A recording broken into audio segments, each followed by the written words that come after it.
Good blessed Wednesday morning, July the 22nd, 2026.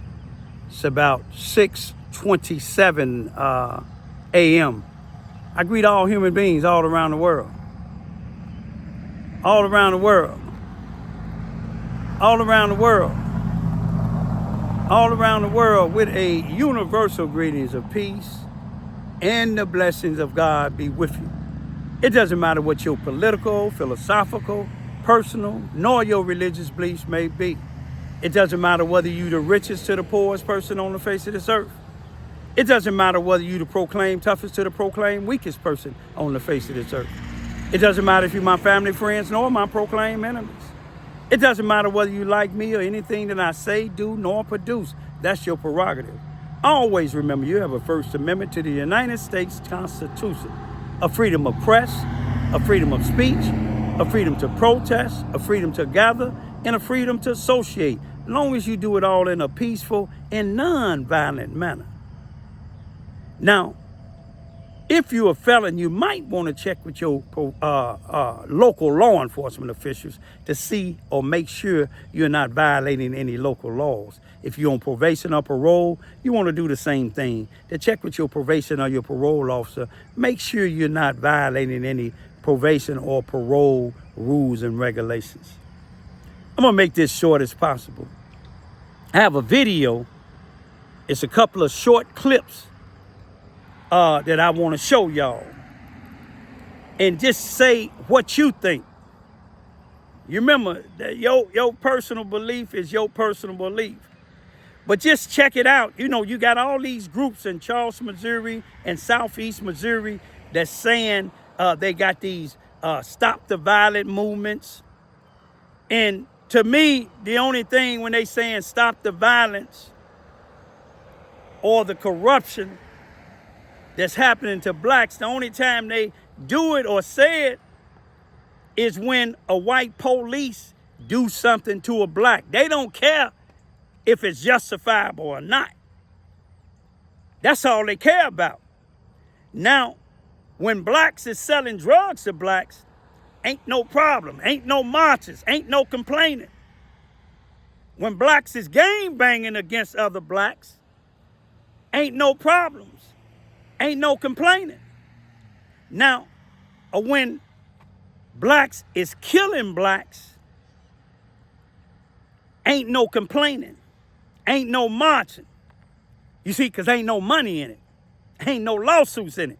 Most of the people that I've been seeing when their families get killed or friends get killed, the police that killed them, whether they was justified or not, they stay on the force because the first number one thing is money. But I'm going to leave that alone. Watch this video real close now. Here it is. They just had a march or a little program or event in Charleston, Missouri. I believe it was last Saturday or last Friday, one of the two, because I had to go up to Champaign, Illinois. And it was about stopping the violence. I'm assuming in sites in Missouri. You had people singing religious songs. You had people speaking, police speaking. It was almost concerning the death of a black man by the name of Lloyd Gilmore, who died in the custody of the Sikeston, Missouri, Scott County Police Department on June the 10th, I believe it was, of 2026, just this year, just last month. It's still being investigated by the Missouri State Highway Patrol. Some people say they beat him to death. The police said that he assaulted some police. I don't know what happened. But anyway, now, after this march or event for stopping the violence, just last week, here it is, two groups of blacks trying to harm each other at one of the Rose service station. I believe it's RHODES service stations in Sikeston, Missouri. trying to harm themselves, harm each other, the police came.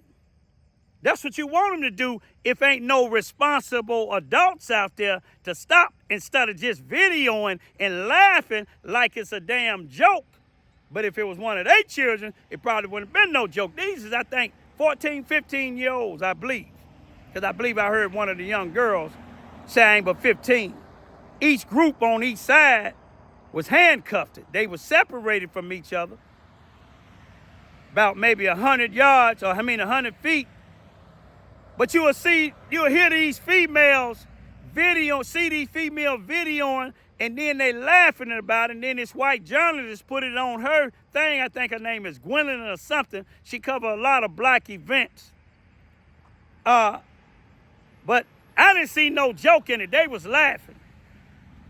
Then the biggest thing that they complained about, these individuals, grown individuals that videoing, saying, did you see that police? He punched her. You didn't have to do that, but the female is handcuffed, separated from the group that they arguing with, and the police on the other side was handcuffing another female, and the female got about this close in his face. The other police didn't get her in time. He either pushed her or punched her, whichever he did. He got her ass up out of his face so he can complete what he was doing, arrested.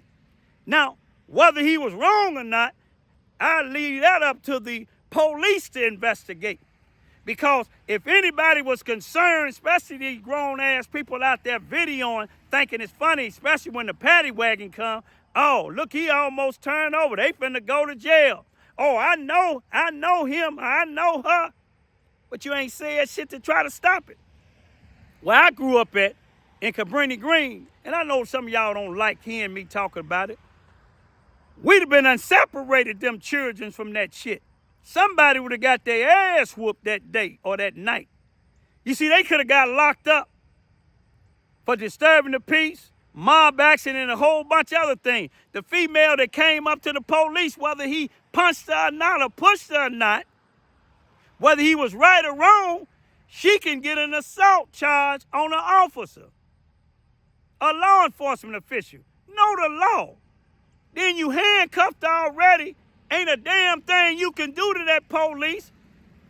And you can't be too damn tough, because when you went in his face and he pushed your ass, you went back over there to your corner.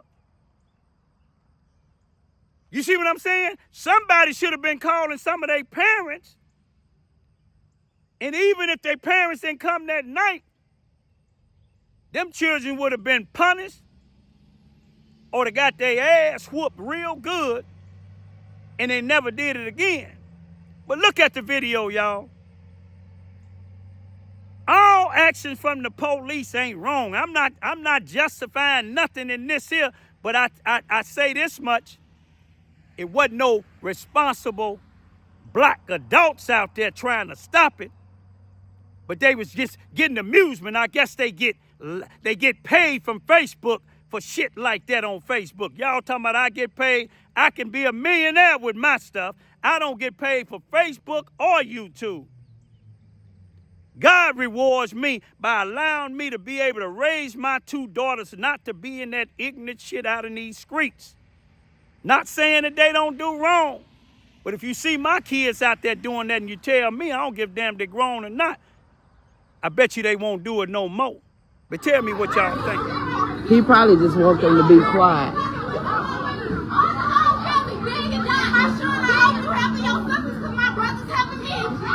Who? Oh, they beefing with them.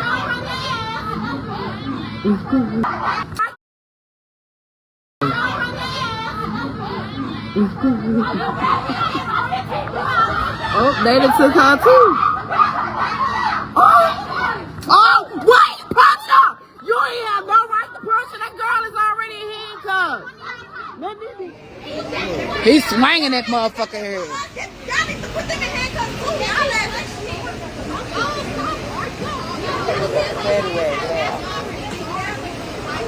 You had that bug on two wheels, didn't you? Shit. Coming up over here. He finna load them up. Load them on up. And then they ain't take none of them. Now that y'all done seen this short video Somebody should have had enough sense to control the situation. It hurt my heart when the young female, she didn't go, the other one didn't go over there, but she told the female over there, you got your brother, so my brother coming to help me. And that's what a brother's supposed to do. That's what a sister's supposed to do. But if there was the brother standing over there, you didn't see him going over there being ignorant. He stood right there by his sister, which my daughter would have did. You see what I'm saying? And if somebody came to attack, I would have protected them. My daughters would have protected each other. But the girl that went over there, somebody needs to tell her, honey, you could have got tased, you could have got shot, you could have got killed, and no matter how many damn protests they would have been done, you'd have still been tased, you'd have still been shot, and you'd still been killed. Y'all need some leaders in Southeast Missouri. You talk about me, but y'all need some leaders. I led by example. I went up to Chicago in 2014 and brought my World War II dad down here until he died 6 years later. I fought for my two daughters, raised them from birth. They ain't never been in jail. They ain't never been processed. Never had a ticket in their life, been driving since they 15. Been working since they've been 16. The one just turned 21. She got her own apartment. She woke up and left that Negro. Hey, now left that Negro. She got the baby back because she see he wasn't going no place. He doing what he was taught to do. Nothing. You see what I'm saying? Nothing. I never let him in my driveway, never let him in my house, because I seen God gave me the spirit of discernment. I seen he wasn't no damn good. You see what I'm saying? Stay high 24 hours a day. Leaving his baby and my daughter in the hospital because he stayed there an hour and the baby got a temperature of 103. I told her then, that nigga don't care about his own son. He don't care about you. Let some other female be his problem. Peace be still.